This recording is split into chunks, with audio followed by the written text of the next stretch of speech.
Kesultanan Banten. Bagian 1, Pangeran Fathahillah.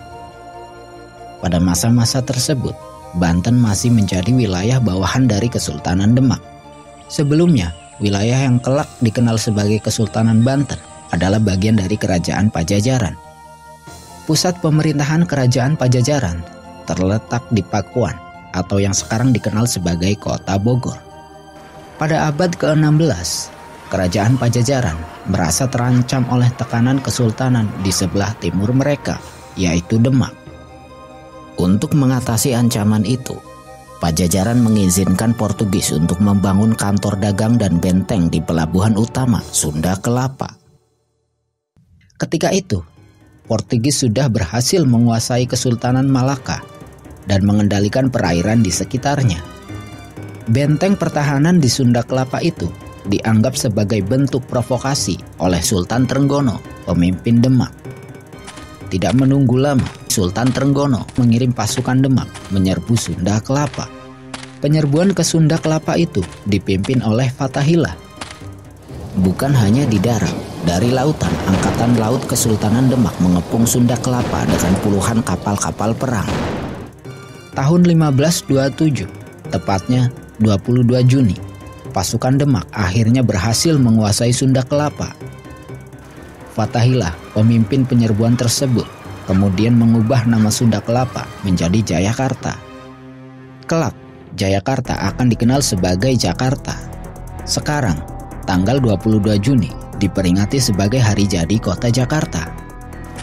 Keberhasilan pasukan Demak di Sunda Kelapa ini merupakan bagian dari ekspedisi militer mereka di bagian barat Pulau Jawa. Sebelum menaklukkan Sunda Kelapa, pasukan Demak terlebih dahulu berhasil menguasai pelabuhan utama Pajajaran di Banten. Tahun 1525, pasukan Demak memulai ekspedisi militernya melalui jalur laut, berhasil menguasai Banten.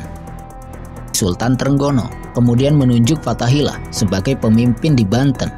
Tahun 1526, Banten secara resmi menjadi wilayah setingkat kadipaten di bawah pimpinan Kesultanan Demak. Pelabuhan Banten yang strategis itu pun berkembang tidak hanya sebagai pusat perdagangan, tetapi juga penyebaran Islam di ujung barat Pulau Jawa. Fathahillah lebih banyak terlibat dalam pengislaman di Banten. Selama masa kepemimpinannya, Islam mulai menyebar dari utara yang pesisir ke selatan yang agraris. Meskipun sudah menguasai Sunda Kelapa dan Banten, namun pasukan Demak tidak melanjutkan ekspedisi militer mereka ke selatan. Aksi-aksi militer Demak lebih fokus untuk membersihkan Portugis dari pesisir Jawa. Hingga puluhan tahun berikutnya, Pakuan tidak tersentuh oleh pasukan Demak. Pada tahun 1546, Sultan Trenggono wafat. Selanjutnya, tahta Demak dipegang oleh Sunan Prawoto. Wafatnya Sultan Trenggono ini masih belum mempengaruhi hubungan Banten dengan Demak. Banten masih merupakan kadipaten yang menjadi bagian dari Kesultanan Demak. Sunan Prawoto ternyata tidak lama memerintah Demak. Kudeta kesultanan yang dilakukan oleh Adipati Jipang membuat pemimpin Demak tersebut meninggal dunia.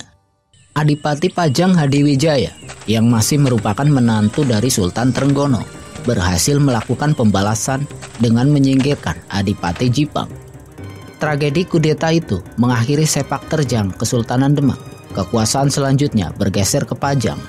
Dampaknya adalah beberapa daerah bekas bawahan Kesultanan Demak mendirikan kekuasaan baru. Salah satunya adalah Banten. Tahun 1552, Fathahillah meninggalkan Banten dan pindah ke Cirebon. Kepemimpinan di Banten kemudian dipegang oleh putranya, Maulana Hasanuddin.